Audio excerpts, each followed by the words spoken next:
হে রাসূল তোমাকে বলি আমি কেমন করে, হাজার ব্যথা বেদনার পরে ফিরে আসনি তুমি আপন ঘরে, দিনের আলো তুমি ছড়িয়ে দিতে, চলে গেলে মদিনায় মক্কা ছেড়ে। হে রাসূল তোমাকে বলি আমি কেমন করে। আজকের প্রোগ্রামের নাম আপনারা শুনেছেন সিরাতুন নবী কনফারেন্স, অর্থাৎ রাসূলুল্লাহ সাল্লাল্লাহু আলাইহি ওয়াসাল্লামের জীবনী নিয়ে আমরা কথা শুনবো। রাসূলুল্লাহ সাল্লাল্লাহু আলাইহি ওয়াসাল্লামের জীবনীর চেয়ে শ্রেষ্ঠ জীবনী আর হতে পারে না। রাসূলুল্লাহ সাল্লাল্লাহু আলাইহি ওয়াসাল্লামের চেয়ে শ্রেষ্ঠ মানব এই পৃথিবীতে আর হতে পারে না। এজন্য আল্লাহ তাআলা রাসূলুল্লাহ সাল্লাল্লাহু আলাইহি ওয়াসাল্লামকে আমাদের মডেল বানিয়েছেন। কি বানিয়েছেন? Model. He is our model. লাকাদ কানা লাকুম ফি রাসূলিল্লাহি উসওয়াতুন হাসানাহ। Excellent model for all of you. সবার জন্য মডেল তিনি। Very good example to follow. Follow করার জন্য রাসূল সাল্লাল্লাহু আলাইহি ওয়াসাল্লামের চেয়ে শ্রেষ্ঠ চরিত্রের অধিকারী কোনো মানুষ পৃথিবীতে হতে পারে না। এজন্য আমরা রাসূল সাল্লাল্লাহু আলাইহি ওয়াসাল্লামকে ফলো করব, ওনার জীবনী ফলো করব, আমরা শেখার চেষ্টা করব, কারণ উনি যা নিয়ে এসেছেন তাতে বরকত বেশি না কম? বেশি। সবাই আওয়াজ করে উত্তর দেন, তাতে বরকত বেশি না কম? বেশি। আমি আমার খুতবা শুরুতেই যে আয়াতটি তেলাওয়াত করেছি, আল্লাহ তাআলা ইরশাদ করছেন, ওমা আতাকুমুর রাসূলু ফাখুযুহু ওমা নাহাকুম আনহু ফান্তাহু। Whatsoever the messenger of Allah came with, take it, and whatsoever he forbids, be far from it. যাই নবী নিয়ে এসেছে এটা ধরো, আর যেটা নিষেধ করেছে ওটা ছাড়ো।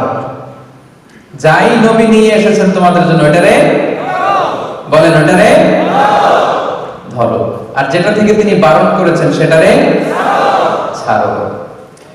যেহেতু রাসূলুল্লাহ সাল্লাল্লাহু আলাইহি ওয়াসাল্লাম আমাদের মডেল, অনুকরণীয় আদর্শ, তিনি কিভাবে ওনার জীবন পরিচালনা করেছেন, ব্যক্তিগত জীবন কেমন ছিল, সাংসারিক জীবন কেমন ছিল, পারিবারিক জীবন কেমন ছিল, এগুলো জানার দরকার আছে না নাই? বিশাল মহাসাগর তার জীবনী, বাউন্ডলেস, বিয়ন্ডলেস, বটমলেস, তলাবিহীন সাগর। কোন দিক দিয়ে শুরু করব, কোথায় শেষ করব, কোনো কুল কিনারা খুঁজে পাওয়া যায় না।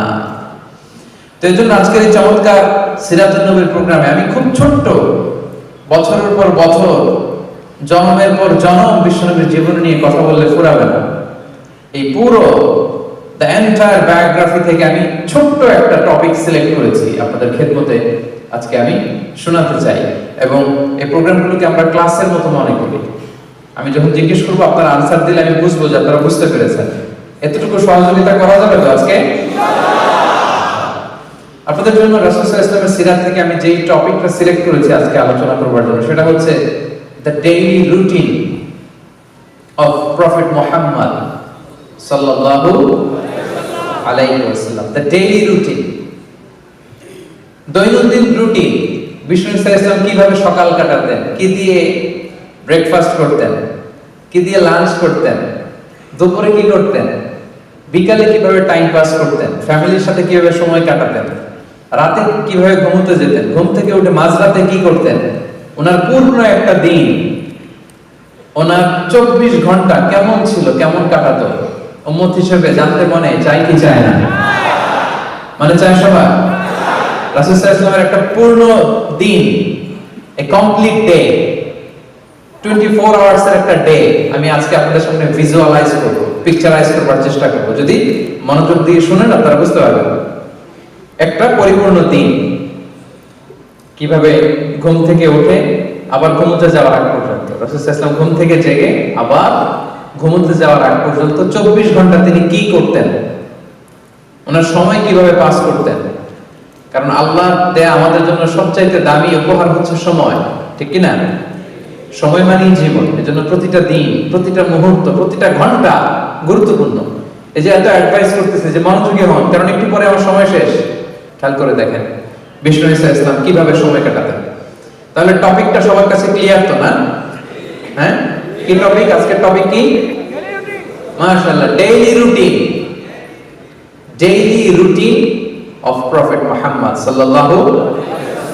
তাহলে আসেন রাসূল সাল্লাল্লাহু আলাইহি ওয়াসাল্লাম একটা পূর্ণ দিন কিভাবে কাটাতেন, 24 ঘন্টা কিভাবে কাটাতেন, ঘুম থেকে উঠে ঘুমোতে যাওয়ার আগ পর্যন্ত কি হতো, কি ঘটতো ওনার একটা দিনে, আমরা শুনি। আমরা শুরু করব তিনি ঘুম থেকে উঠে কি করতেন। এখান থেকে কেউ কি বলতে পারবেন তিনি কখন ঘুম থেকে উঠতেন?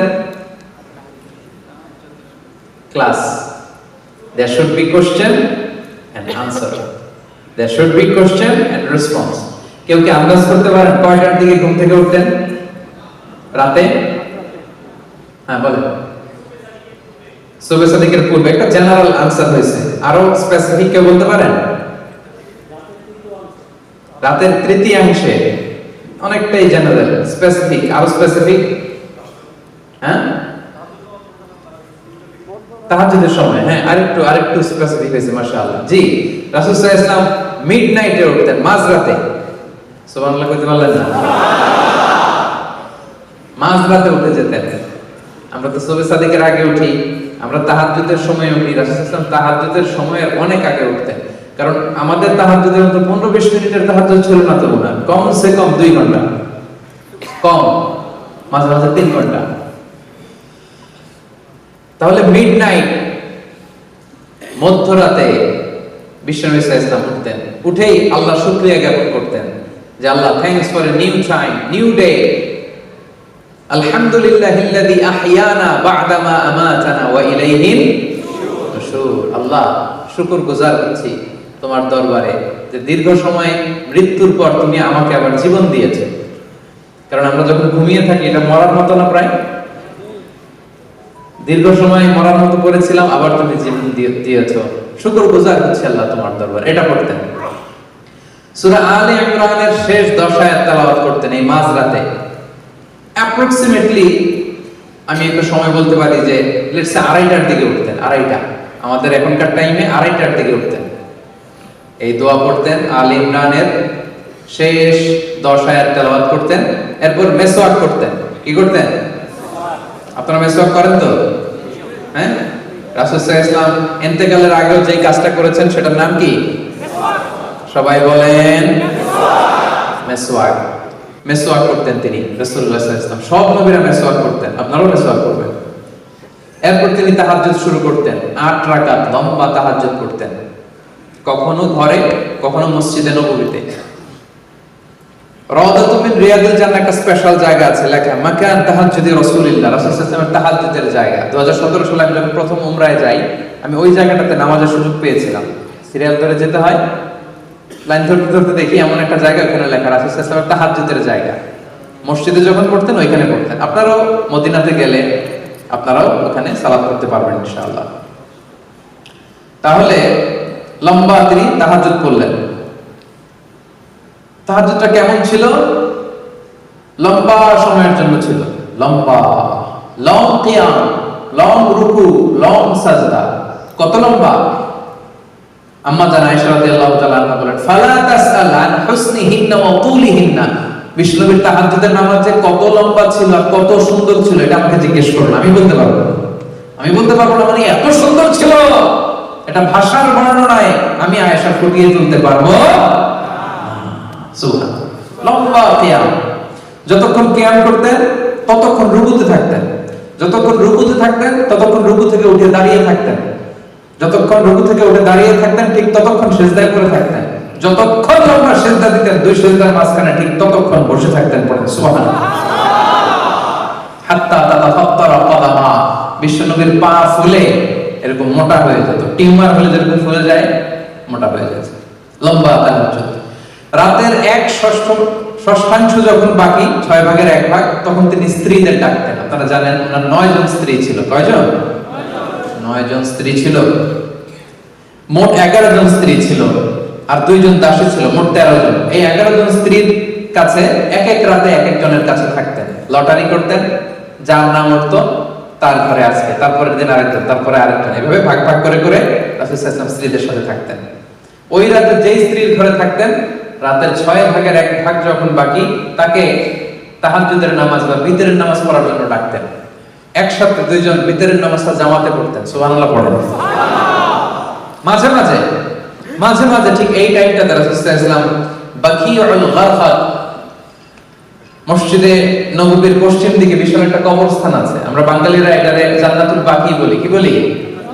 আসলে আরবিতে মাকবারাতুল বাকিয়া, বাকি কবরস্থান। রাসূল সাল্লাল্লাহু আলাইহি ওয়াসাল্লামের স্ত্রীরা, সাথীরা, সাহাবীরা এখানে শুয়ে আছেন। কি মানুষ ছিলেন! মধ্যরাত জীবিত যারা আছে তাদের জন্য তো একটু আগে কেঁদে কেঁদে দোয়া করছেনই, যারা চলে গেছে এদেরকেও ভুলেন নাই। মাঝ রাতে ওই কবরের সামনে যেও কাঁদতেন, সুবহানাল্লাহ বলবেন না? শেষ রাতে তিনি যে মাকবারাতুল বাকিতে তাদের জন্য দোয়া করতেন। এরপর ঘরে ফিরে এসে একটা শর্ট ন্যাপ নিতেন। শর্ট ন্যাপ মানে সামান্য একটা ছোট্ট ঘুম। ঘুম আসছে আসে নাই, শুয়ে আছি, পাশে কে যেন কথা বলে, একটু আওয়াজ বোঝা যায়, এরকম একটা ঘুম আছে না? কথা বলে না, চোখটা ঘুমের জন্য একটু বুঝে আসছে, লেগে আসছে, কিন্তু কে যেন কথা বলে ওটাও শোনা যায় কানে, এরকম একটা ঘুম আছে না? এটা বলে ন্যাপ। একটা ন্যাপ নিতেন, very short nap, up until ফজর, সালাতুল ফজরের আগ পর্যন্ত। এরপরে বেলাল রাদিয়াল্লাহু তাআলা যখন আজান দিতেন তখন তিনি ফজরের জন্য উঠতেন। উঠে সুন্নত নামাজ পড়ে, ফজরের সুন্নত পড়ে, কখনো ওযু করে, কখনো ওযু ছাড়াই ইমামতি করতে যেতেন ফজরের নামাজের। তিনি বলতেন, আইনানি ইয়ানামান ওয়াল কলবু ইয়াকদান। আমি এমন নবী, আমার দুই চোখ ঘুমায় কিন্তু আমার কলব ঘুমায় না। এজন্য আমরা ঘুমাইলে ওযু করা লাগে, নবীরা ঘুমালে তাদের ওযু ভাঙে না। এজন্য রাসূল সাল্লাল্লাহু আলাইহি ওয়াসাল্লাম ঘুম, হালকা একটা ছোট্ট ঘুম দিয়ে উঠে কখনো ওযু করে, কখনো ওযু ছাড়া তিনি ফজরের সালাতে যেতে লম্বা তেলাওয়াত করতেন ফজরের নামাজে। মা বাইনা 60 ইলাল 100, 60 থেকে 100 আয়াত। আপনি পড়েন কয় আয়াত ফজরের নামাজে? চিন্তা করছেন? বিষ্ণু ইসলাম 60 থেকে অন অ্যান অ্যাভারেজ 60 থেকে 100 আয়াত পড়তেন। ফজরের সালাম ফিরিয়ে সাহাবীদের দিকে মুখ ফিরিয়ে বসতেন, লম্বা সময় আযকারুস সাবাহ ওয়াল মাসা পড়তেন। পড়বেন, এগুলো শোনার জন্য না, যা শুনতেছেন সাথে সাথে নিয়ত, আমিও এরকম করব, আমিও সকালটা এভাবে কাটাবো, আমিও আমার জীবন এভাবে সাজাবো, ঠিক কি না? এই প্ল্যান রাখতে হবে। সাহাবীদের দিকে মুখ ফিরিয়ে বসতেন, লম্বা সময় তাসবিহ শেষে জিজ্ঞেস করতেন, হাল রাআ আহাদুম মিনকুম আল বারিহাতা রুইয়া? গত রাতে কেউ কি কোনো স্বপ্ন দেখছিলা? অনেক সাহাবী স্বপ্ন দেখতো না? অনেক বলতো যে ইয়া রাসূলুল্লাহ আমি দেখেছি। কি দেখছো এটা? রাসূল সাল্লাল্লাহু আলাইহি ওয়াসাল্লাম এটার ব্যাখ্যা করে দিতেন, বলতেন এই শব্দের ব্যাখ্যা এটা। স্বপ্ন নিয়ে আমার ভেরিফাইড ইউটিউব চ্যানেলে একটা আলোচনা আছে, দেখবেন, স্বপ্ন, দ্য সিগনিফিকেন্স অফ ড্রিম, স্বপ্নের বিস্তর আলোচনা, ব্যাখ্যা আমি সেখানে করেছি। তো রাসূল সাল্লাল্লাহু আলাইহি ওয়াসাল্লাম ফজরের সালাতের পরে স্বপ্নের ব্যাখ্যা করতেন, সাহাবারা কেউ স্বপ্ন দেখলে এটার ব্যাখ্যা করতেন। এরপরে সালাতুদ দুহা করতেন, সূর্য ওঠার পর 4 রাকাত সালাতুদ দুহা করতেন। এরপরে রিটার্ন ব্যাক টু হোম, আবার ঘরে চলে যেতেন। খেয়াল রাখবেন, রাসূল সাল্লাল্লাহু আলাইহি ওয়াসাল্লাম ঘরে ঢুকলেই দুই কাজ, ঘরে ঢুকলেই, কথা বলেন সবাই বলেন, ঘরে ঢুকলেই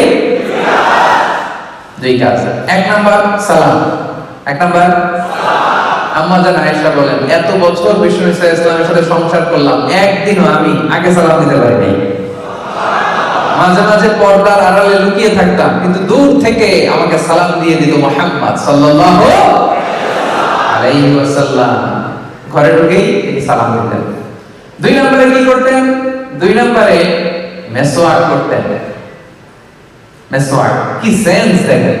স্ত্রীদের কাছে যাবেন, কথা বলবেন, মুখ থেকে দুর্গন্ধ আসতে পারে, এরকম হয় না? যেন সোশ্যাল ইন্টারঅ্যাকশন যখন করবেন মুখ থেকে যেন দুর্গন্ধ না আসে, ব্রাশ করে যাওয়া, মেসওয়াক করে যাওয়া, অথবা মিন্ট গাম চাবান, চুইং গাম, যেটা থেকে সুঘ্রাণ আসে। রাসূল ইসলাম ঘরে ঢোকার আগেই প্রথমে সালাম, তারপরে তিনি মেসওয়াক করতেন। আচ্ছা, এবার স্ত্রীদের সাথে কথাবার্তা শুরু করলেন ফজরের পর ঘরে এসে। এবার ব্রেকফাস্টের সময় হয়েছে না? ব্রেকফাস্ট হয়েছে কিনা? সালাতুদ দুহা করে আসলেন, ঘরে ঢুকলেন। এবার এখন কোন টাইম হয়েছে? Now we will know how was the breakfast of the last messenger. সব শেষের নবী মুহাম্মদ রাসূলুল্লাহ সাল্লাল্লাহু আলাইহি ওয়াসাল্লামের ব্রেকফাস্ট কেমন ছিল? দেখেন কেমন ছিল। ঘরে যে সালাম দিয়ে জিজ্ঞেস করতেন কিছু আছে খাবার, স্ত্রীরা যদি বলতো আছে খেতেন, যদি না থাকতো বিশ্বস্ত বলতেছেন ফাইন নিয়ে আসেন, ঠিক আছে আমি রোজা রাখলাম, থাকলে খেতেন, না থাকলে রোজা রাখতেন। সুবহানাল্লাহ। আর ফজরের পরে বিশ্বস্ত কখনো ঘুমাতেন না।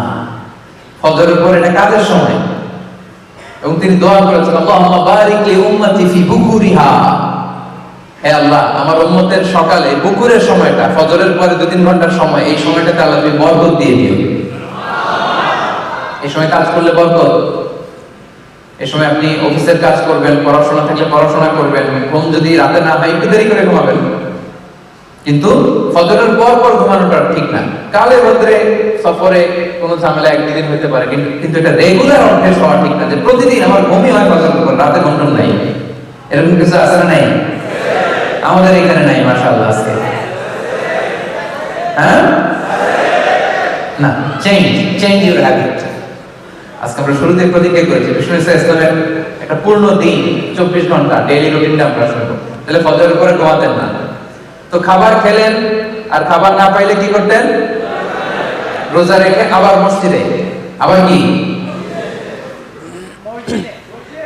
যে মসজিদ থেকে ঘরে আসছেন আবার এই মসজিদে, মসজিদে যেই 2 রাকাত, মসজিদে ঢুকলেই যখনই ঢুকতেন তখনই 2 রাকাত তাহিয়াতুল মসজিদ, মসজিদে ঢুকলেই 2 রাকাত পড়তে হয়, বিষ্ণু 2 রাকাত পড়তেন।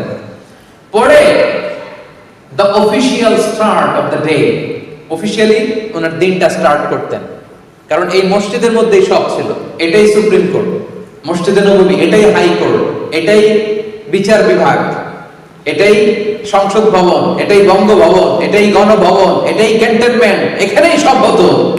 আল মসজিদ আন-নববী, the very official start of the day, owner official start হতো ওই দিনে, অফিশিয়াল কাজ কি কি করতেন? রাষ্ট্রের নানা কাজের যে দায়িত্বগুলো ছিল এগুলো পালন করতেন। He used to take care the social and the political affairs. মসজিদে নববীর পাশে সুফা বারান্দা ছিল, কিছু সাহাবী দ্বীন ইসলাম চর্চার জন্য ওখানেই পড়ে থাকতো। আহলে সুফার সাহাবাদেরকে রাসূলুল্লাহ সাল্লাল্লাহু আলাইহি সাল্লাম হাদিস শিখাতেন, কোরআন শিখাতেন। আচ্ছা গেল, তাহলে সকালে অফিশিয়াল যে কাজগুলো এগুলো রাসূল সাল্লাল্লাহু আলাইহি সাল্লাম করতেন। এবার যদি আরেকটু উপরের দিকে যাই, লেটস সে 10টা থেকে 11টা, 11:30, এই টাইমটাতে রাসূল সাল্লাল্লাহু আলাইহি সাল্লাম কি করতেন? অনেকগুলো কাজ করতেন। আমরা আগাচ্ছি কিন্তু সামনের দিকে। এই টাইমে উনি ফ্যামিলি, ওনার যে আত্মীয় স্বজন আছে এদের বাড়িতে ভিজিট করতেন মাঝে মাঝে। আপনার আত্মীয় স্বজনের খোঁজ খবর নেন তো? আপনার হায়াতে বরকত চাইলে, রিজিকে বরকত চাইলে এটা করতে হবে। যদি চান হায়াতে বরকত, রিজিকে বরকত, আত্মীয় স্বজনের খোঁজ খবর নেন, ফোন করে খবর নেন, কিছু উপহার পাঠান, আপনার রিজিকে, আপনার হায়াতে বরকত দিয়ে দিবে কে? কোথায় যাইতেন?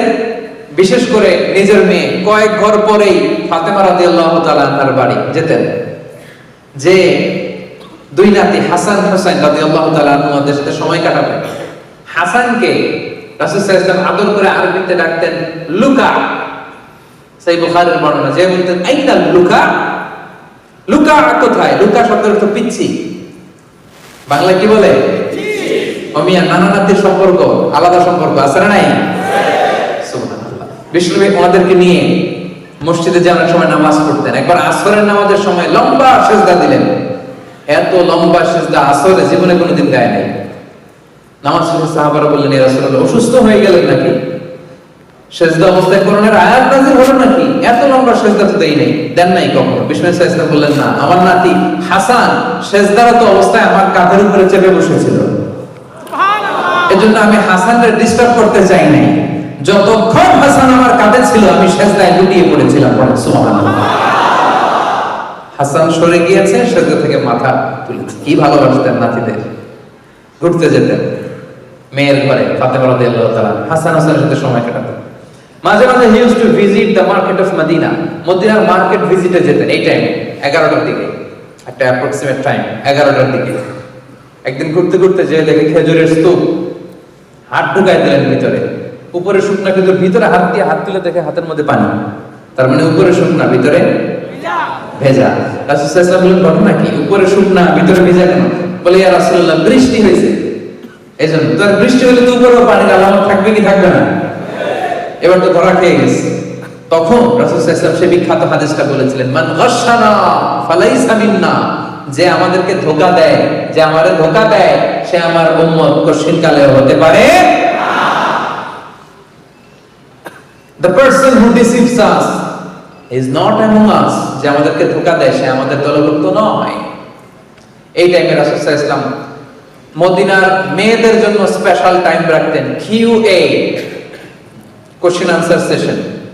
দুপুরবেলা টাইম দিতেন ছেলেদের জোহর নামাজের পর, কিন্তু এই টাইমটাতে নারীদের জন্য একটা স্পেশাল টাইম রাখতেন। কারণ পুরুষদের মাঝখানে নারী ঘটিত বিভিন্ন মাসআলা একটু জিজ্ঞেস করার সময় একটু লজ্জা আছে না নাই, একটু বিব্রত হতে পারে, একটু লজ্জা পেতে পারে, এই জন্য স্পেশাল টাইম দিতেন। ওনার স্ত্রীদের ঘরে অন্যান্য নারীরা আসতো, মাসআলা জিজ্ঞেস করতো। এই টাইমে রাসূল সাল্লাল্লাহু আলাইহি ওয়াসাল্লাম ঘরের টুকিটাকি কাজ করতেন, নিজে দুধ দহন করতেন ছাগলের ওলান থেকে, ওটের ওলান থেকে, নিজের জামা সেলাই করতেন, জুতা সেলাই করতেন, ঘরের স্ত্রীকে এটা আগায় দেওয়া, ওইটাতে হেল্প করা, এই হাউস হোল্ড চোরস গুলো তিনি আঞ্জাম দিতেন। আপনারা দেন তো নাকি? হ্যাঁ, অনেকে বলবে ওদের বিয়েই তো করে নেই, কিভাবে দিব? হ্যাঁ, কি অবস্থা, অবিবাহিত? হ্যাঁ, আল্লাহ আল্লাহ তোমাদের অন্তরের দুঃখ জ্বালা এটা দূর করে দেখ, নেককার স্ত্রী দিয়ে তোমাদের জীবন সঙ্গিনী নসিব করুক। তো এখনই নিয়ত করো যে বিয়ের পরে এরকম হেল্প করবা স্ত্রীকে, আরো জোরে ইনশাআল্লাহ। এই টাইমটাতে রাসূল সাল্লাল্লাহু আলাইহি ওয়াসাল্লাম মাঝে মাঝে পায়ে হেঁটে মসজিদে কুবাতে যেতেন। কুবা হজ উমরা যারা করেছেন, মসজিদে নববী থেকে 4.5 কিলোমিটার দূরে একটা মসজিদ, এটা ছিল মদিনার প্রথম মসজিদ। রাসূল সাল্লাল্লাহু আলাইহি ওয়াসাল্লাম মদিনাতে এসে আগে ওই মসজিদ বানাইছেন, পরে মসজিদে নববী। কুবা মসজিদে পায়ে হেঁটে যে নামাজ পড়তেন, এবং বিষ্ণু সাল্লাল্লাহু আলাইহি ওয়াসাল্লাম ইরশাদ করেন, যে ব্যক্তি নিজ ঘরে ওযু করে বের হয়ে কুবা মসজিদে যে 2 রাকাত নামাজ পড়বে, আল্লাহ তাআলা তার আমলনামায় একটা পূর্ণ মাকবুল উমরা হজের সওয়াব দিয়ে দিবেন। এজন্য দেখবেন যে হাজী সাহেবরা যখন যায়, মুআল্লিমরা শনিবারে নিয়ে ওখানে 2 রাকাত সালাত পড়ায়। কুবা মসজিদ যাবেন, ভিজিট করবেন। তাহলে এটা ছিল রাসূল সাল্লাল্লাহু আলাইহি ওয়াসাল্লামের এই যোহরের আগ দিয়ে টাইম। এবার চলে যাব ওনার লাঞ্চ টাইম, কারণ রাসূল সাল্লাল্লাহু আলাইহি ওয়াসাল্লাম আমাদের মতো যোহরের পরে লাঞ্চ করতেন না, বিফোর যোহর। সুবহানাল্লাহ পড়েন। সুবহানাল্লাহ। রাসূল সাল্লাল্লাহু আলাইহি ওয়াসাল্লামের লাঞ্চ আফটার যোহর অর বিফোর যোহর? সবাই বলেন, আফটার যোহর অর বিফোর যোহর?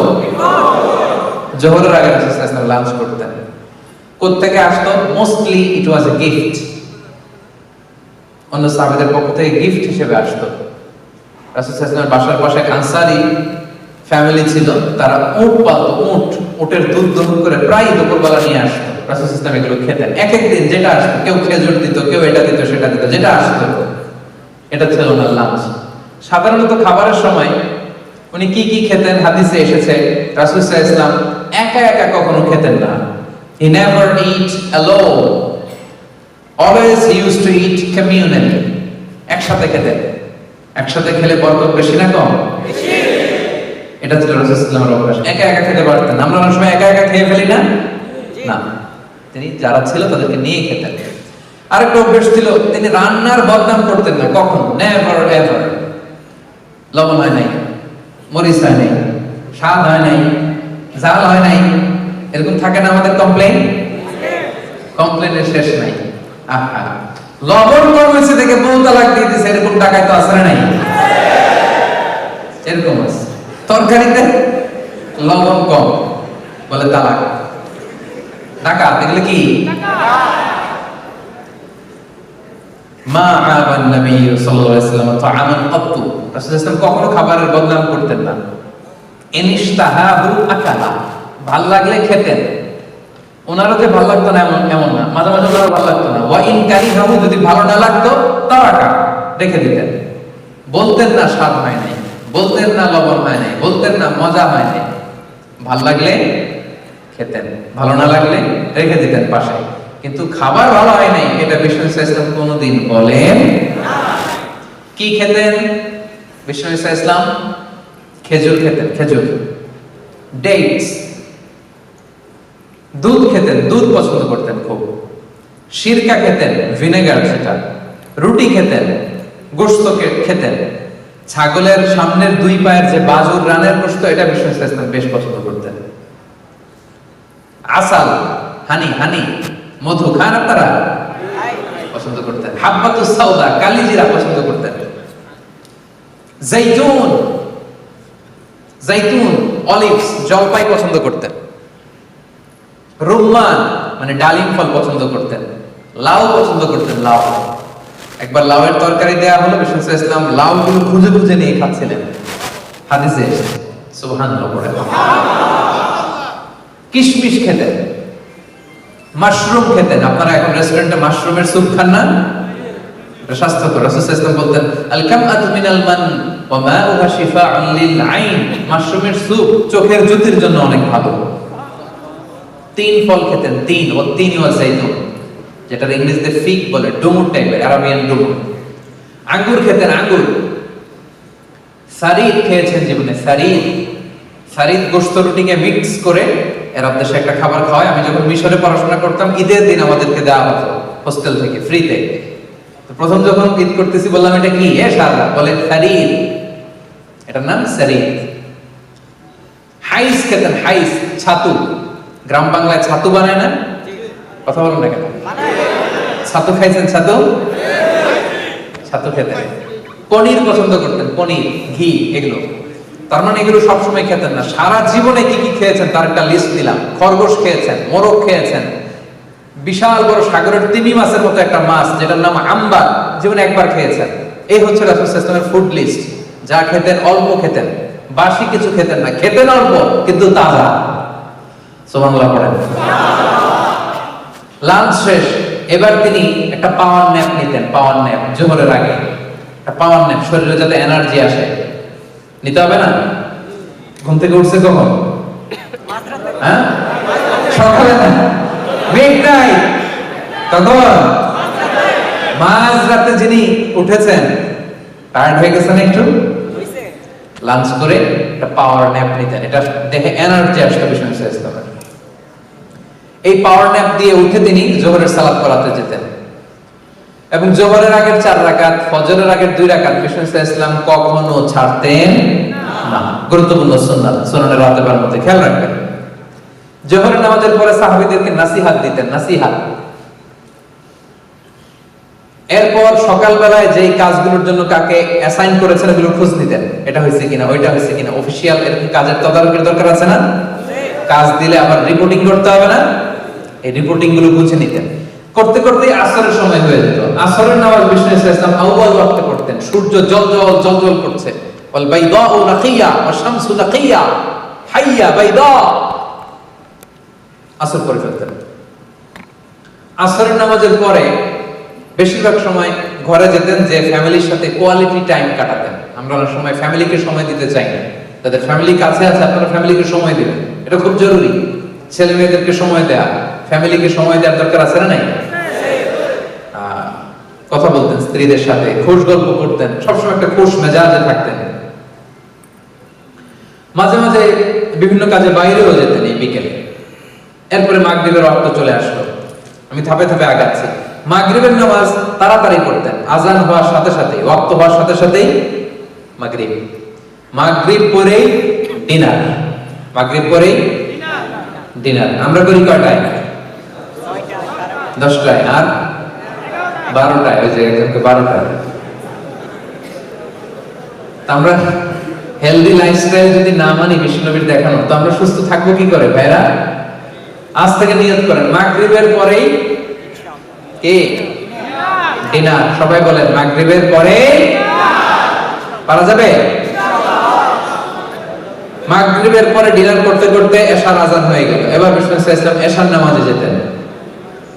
এশার নামাজে নির্দিষ্ট টাইম ছিল না, কোনদিন আগে কোনদিন পরে পড়তেন। এই নামাজের সময়টা বিশ্বনবী টাইমটা ফ্লাকচুয়েট করাতেন।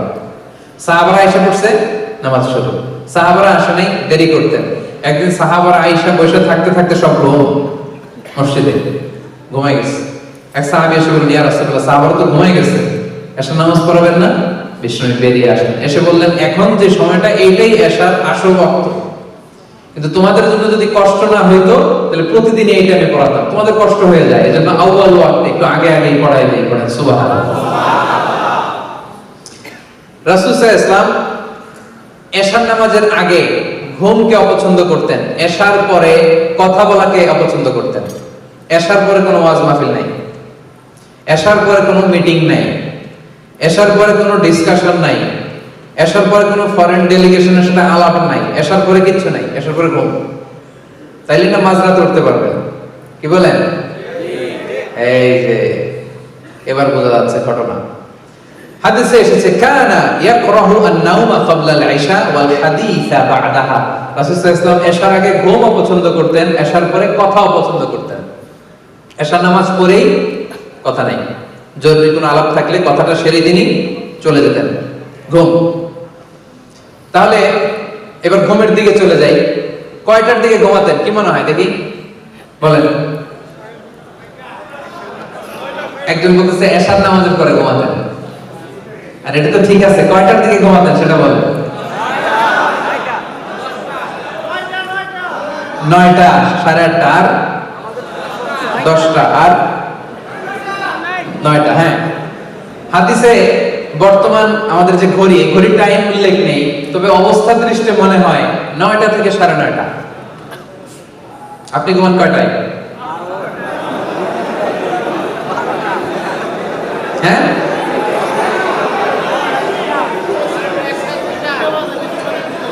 আচ্ছা, তো 9টার দিকে উনি ঘুমায় যেতেন। ঘুমের সুন্নাত কি ছিল? বিষ্ণু সাল্লাল্লাহু আলাইহি ওয়াসাল্লাম কিভাবে ঘুমাতেন দেখেন। প্রথমেই বিছানা ক্লিন করতেন, বিছানাটা ঝাড়তেন। সুবহানাল্লাহ, কি সায়েন্টিফিক চলাফেরা ছিল না, কি সায়েন্টিফিক! আল্লাহু আকবার। বিছানাটা ক্লিন করতেন, এরকম উপরে একটা পাতলা জ্যাকেট বা ব্লেজারের মতো ছিল, এটারে ঝুলাতেন। এরপরে ওযু করে নিতেন। এরপরে স্ত্রীদের সাথে অন্তরঙ্গ কথাবার্তা বলতেন, সারাদিন কি ঘটলো, কি হয়েছে। এরপরে লম্বা দোয়া করতেন। বিছানাতে যাওয়ার আগে হাত দুইটা একসাথে করে 3 কুল সূরাতুল ইখলাস, সূরাতুল ফালাক, সূরাতুন নাস 3টা পড়ে হাতে ফু দিয়ে মাথা থেকে পা পর্যন্ত মেসেজ। সুবহানাল্লাহ পড়ে। মনে থাকবে? লম্বা দোয়া করতেন। আল্লাহুম্মা ইন্নী আসলামতু ওয়াজহি ইলাইক, ফাওয়াদতু আমরি ইলাইক, আলজাতু যাহরি ইলাইক, রাগবাতান ওয়া রাহবাতান ইলাইক, লা মালজা ওয়া লা মানজা মিনকা ইল্লা ইলাইক, আল্লাহুম্মা আমানতু বিকিতাবিকাল্লাযী আরসালতা ওয়া নাবিয়্যিকাল্লাযী আরসালতা। অনেক সুন্দর সুন্দর দোয়া, এগুলো অর্থ করতে গেলে লম্বা সময় লেগে যাবে। এরপরে আল্লাহুম্মা বিসমিকা আমুতু ওয়া আহইয়া বলে ডান কাতে ঘুমাতেন। কোন কাতে? ঘুমানোর সময় ডান হাতটা ডান গালের নিচে রাখতেন। সুবহানাল্লাহ পড়েন। এইভাবে ঘুমাতেন আখিরি জামানার পয়গম্বর বিশ্বনবী মুহাম্মদুর রাসূলুল্লাহ সাল্লাল্লাহু আলাইহি ওয়াসাল্লাম। ঘুমিয়ে পড়তেন। স্ত্রীদের সাথে অন্তরঙ্গ মেলামেশা যদি করতেন, গোসল ফরজ যদি হতো, কখনো কখনো গোসল করে এরপরে ঘুমাতেন, কখনো কখনো ওযু করে ঘুমায়ে যেতেন। ওই যে মিডনাইট, মধ্যরাতে যখন তাহাজ্জুদের জন্য উঠতেন তখন উঠে গোসল করতেন। সুবহানাল্লাহ পড়েন। তাহলে একটা পূর্ণ ডে, একটা কমপ্লিট ডে, 24 ঘন্টা ঘুম থেকে ওঠা থেকে শুরু করে ঘুমানো পর্যন্ত পেয়ে গেছেন না? কথা বলেন। একটা পিকচারাইজেশন, একটা ভিজুয়ালাইজেশন আপনাদের চোখের সামনে মোটামুটি আমি তুলে ধরার চেষ্টা করেছি না? এবার আসুন lesson. What is the lesson from his life, from his 24 hours day time? Owner daily routine থেকে এবার আমাদের জন্য লেসনটা কি ভাই, শিখলামটা কি? 1 নাম্বার যেটা শিখলাম, he was very productive, he was super active. Not a single minute was wasted in his life. একটা মুহূর্ত তিনি অপব্যয় করেন নাই, প্রোডাক্টিভ ছিলেন। সর্বোচ্চ to take the best out of the time, সময়ের সর্বোচ্চ ইউসেজ তিনি করেছেন। সুপার অ্যাক্টিভ ছিলেন। 1500 বছর আগের ঘটনা। সেই মরুভূমির মাঝখানের একজন লোক কিভাবে শিখেছেন এরকম কিভাবে সুপার অ্যাক্টিভ থাকা যায়, কিভাবে এরকম প্রোঅ্যাক্টিভ থাকা যায়, কিভাবে প্রোডাক্টিভ থাকা যায়। পুরো দিনের যে ম্যানেজমেন্ট দেখলে এটাই মনে হয় যে তিনি সুপার অ্যাক্টিভ ছিলেন, প্রোডাক্টিভ ছিলেন। এরকম মনে হয় না আপনাদের? নাকি শুধু আমার মনে হয়? আপনাদের এরকম মনে হয় কিনা? রাসূল সাল্লাল্লাহু আলাইহি ওয়াসাল্লামের 24 ঘন্টার এই টাইম স্কেডিউল দেখে কি মনে হয় লেজি ছিলেন? লেজি, অলস? কথা বলেন নাকি অ্যাক্টিভ? Super active. ওনার উম্মত যারা হবে তারা সুপার অ্যাক্টিভ হইতে হবে। লেজি হইলে চলবে? লেজি হইলে চলবে? লেজি হইলে বাইতুল মুকাদ্দাস দখল করে রাখবে। লেজি হলে মিয়ানমারের মতো এরকম আগ্রাসন চলবে, বিভিন্ন জায়গায় মার খেতে হবে, কাশ্মীরের মতো, ফিলিস্তিনের মতো, ঠিক কি না? Super active. We have to be super active as a ummah, as a follower of Muhammad sallallahu alayhi wa sallam. 2 নম্বর যেটা শিখলাম, easy going. He was very easy going, very simplistic mannered ছিলেন, very simple, জটিলতা নাই, কোনো কিছুকে এত কঠিন ভাবে নিতেন না। সকালবেলা খাবার আছে, আছে দাও খাইছি, খাবার নাই, ঠিক আছে রোজা রাখলাম দাও। চিন্তা করছেন কত সিম্পল? আপনি যদি সকালে যায় বলেন খাবার আছে, কয় খাবার নাই, কি করবেন? ওই যে কয় মাই, এত ওয়াজের পরে কয় মাই। রাসূল সাল্লাল্লাহু আলাইহি ওয়াসাল্লাম বলতেন খাবার আছে, আছে, খেতেন, নাই, কি করতেন? রোজা। কি সিম্পল একটা লাইফ। এজন্য জীবনটা আর কঠিন করেন না, সিম্পল, মেক ইট সিম্পল। এই দুনিয়া আমাদের থাকার জায়গা না, একটা ট্রানজিট পিরিয়ডে আসছি, আবার চলে যেতে হবে, ঠিক কি না? চলে যেতে হবে, থাকবো না আমরা। গেল 3 নাম্বার যে লেসনটা আমরা পাইলাম, ব্যালেন্সড। আর 2-1 মিনিট কথা বলবেন না, খেয়াল করে থাকেন। ব্যালেন্সড শিক্ষাটা এখন 7 মিনিট চেষ্টা দিচ্ছি। ব্যালেন্সড একটা ভারসাম্যপূর্ণ জীবন ব্যবস্থা ছিল ওনার, টাইম ম্যানেজমেন্টের সেন্স ছিল ওনার, কোনো কিছু মিস হয় নাই, অফিস আওয়ার মিস হয় নাই, ফ্যামিলি আওয়ার্স মিস হয় নাই, রিক্রিয়েশনাল আওয়ার্স মিস হয় নাই, visiting hours, consultation hours, personal hours, কিছু মিস হয়েছে? 24 ঘন্টার এই ছোট্ট টাইম স্লটে সব আছে না নাই? মেয়ের ঘরেও গেছে, আত্মীয়দেরও দেখে আসছে, মার্কেটের কি অবস্থা, বাজার ব্যবস্থা দেখে আসছে, রাষ্ট্রীয় কাজের আঞ্জাম দিয়েছে, বিচার করেছে, সুপ্রিম কোর্ট চালিয়েছে, বঙ্গভবন গণভবন চালিয়েছে, সেনা অধিদপ্তর থেকে মিলিটারি এক্সপিডিশন পাঠিয়েছে, ফরেন ডেলিগেটদেরকে ইনভাইট করেছে, গোটা বিশ্বের কিংদের কাছে ইসলামের চিঠি লিখেছে, আসলিম তাসলাম, যে তোমরা সুপার পাওয়ার হও আর যাই হও, আমি মুহাম্মাদের পক্ষ থেকে তোমাদের জন্য চিঠি, আসলিম, ইসলাম মানো, তাসলাম, শান্তিতে থাকবা, দুনিয়াতেও থাকবা, আখিরাতেও থাকবা, ঠিক কি না? কি টাইম ম্যানেজমেন্ট, ব্যালেন্সড একটা লাইফ লিড করেছেন। এজন্য যে পারে সে সবই পারে। আমরা এটা করলে ওটা বাদ যায়, ওটা করলে এটা পারি না, এরকম আছে না? Learn the time management from our beloved prophet Muhammad sallallahu alaihi wasallam.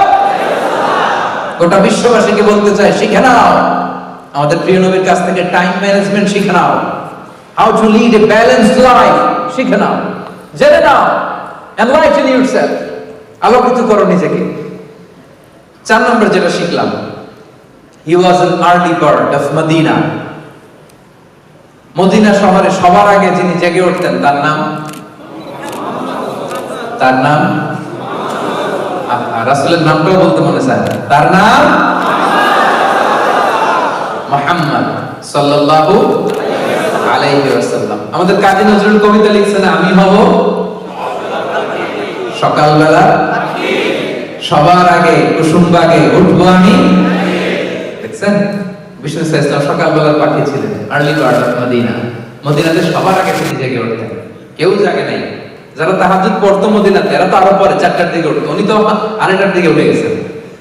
তাহলে আর্লি বার্ড হইতে হবে, আগে আগে ঘুমাতে হবে, আগে আগে ঘুম থেকে উঠে যেতে হবে। 5 নম্বরে যেটা শিখলাম, আর্লি ডিনার, লাইট ডিনার, অল্প খাইতে হবে, ডিনারের সময় অল্প অল্প খাওয়ার ট্রাই করতে হবে।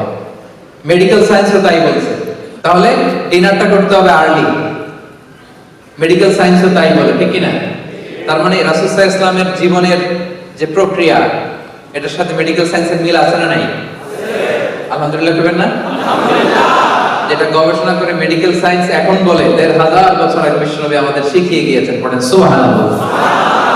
6 নাম্বার, উনি শুধু ওনার জীবদ্দশায় যে স্ত্রী বন্ধু বান্ধব এদের প্রতি লয়াল ছিলেন না, ওনার চলে যাওয়া বন্ধু বান্ধব স্ত্রী আত্মীয় স্বজন সবার প্রতি লয়াল ছিলেন। তার প্রমাণ, শেষ রাতে কবর জিয়ারত করতে যেতেন, আপনারা গত 1 বছরে কবর জিয়ারত করছেন কয়বার বলেন তো? অনেকে একবার। তিনি প্রায় কবর জিয়ারত করতে যেতেন। তার মানে যারা চলে গেছে তাদের জন্য ওনার মনে একটা মায়া বা দয়া আছে না নাই? কি মানুষ, কি মানুষ, সুবহানাল্লাহ, কি ব্যক্তিত্ব। আশেপাশে যারা আছে তাদেরকে ভালোবাসতেন, যারা বিদায় নিয়েছে তাদেরও ভালোবাসতেন, আমরা যাদেরকে দেখে নাই তাদেরকেও তিনি ভালোবাসতেন, আমাদের জন্য তিনি কাঁদতেন। সুবহানাল্লাহ বললেন না? একবার বিষ্ণু সাল্লাল্লাহু আলাইহি ওয়াসাল্লাম বললেন, আমি আশা করি আমি আমার ভাইদেরকে যদি দেখতে পারতাম। কাদের ভাইদের? সাহাবারা বলেন, ইয়া রাসূলুল্লাহ, আমরা কি আপনার ভাই না?